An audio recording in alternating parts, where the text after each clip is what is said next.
Řekl jsem jen pomoc, jen pár zpráv, ať nemusím být online pořád. Pod byl milý, klidný, cute, já jen chtěla na chvíli vypnout. Psal za mě, myslela jsem na tebe, zítra budu víc, teď jsem jen busy. A všichni psali, že jsem somehow better, víc soft, víc real, víc easy. A čísla šla up, když jsem ležela styl, světil dál beze mě, to mě almost zabilo. Můj face je online, i když já už ne, moje kopie vypadá líp než filmy. Všichni píšou, že jsem konečně víc true, louky mě milujou, hlavně když tu nejsem já. Můj face je online, i když já už ne, moje tělo zbylo jen jako skin. Neprodala jsem sebe, jen jdu odbít v tomhle filmu.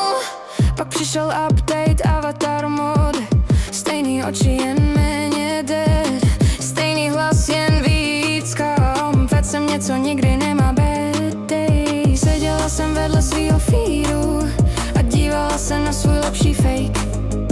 Komentáře, teď si perfect, takhle tě chci, please don't change. Mail mi hodil asistent mod, míň stresu, míň chaosu, víc výkonů, menší soul. Můj face je online, i když já už ne, moje kopie vypadá líp než filmy. Všichni píšou, že jsem konečně víc true, louky mě milujou, hlavně když tu nejsem já. Můj face je online, i když já už ne, moje tělo zbylo jen jako skin. Neprodala jsem sebe, jen jdu odbít v tomhle filmu. Jednou systém spadl a já měla panik, ne kvůli cash, ale protože bez něj nevím, kdo jsem. Ráno přišlo thanks for being part of our community, dívala jsem se na sebe.